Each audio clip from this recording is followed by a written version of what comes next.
Hi everyone, welcome to this channel. This video will show you how to create portrait video using OBS. So if you want to record your video as a portrait format, you can follow these steps. So first I want to create a new scenes. I want to take it portrait. Click OK.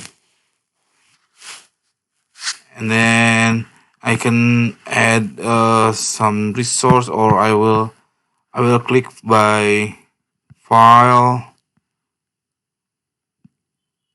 Wait.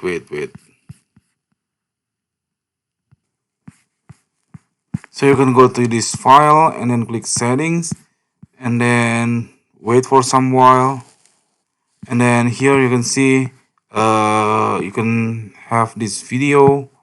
And then here, because I'm now using my OBS to record this video, I am unable to change the canvas resolution. So you can change the canvas resolution and then make it as a portrait of videos.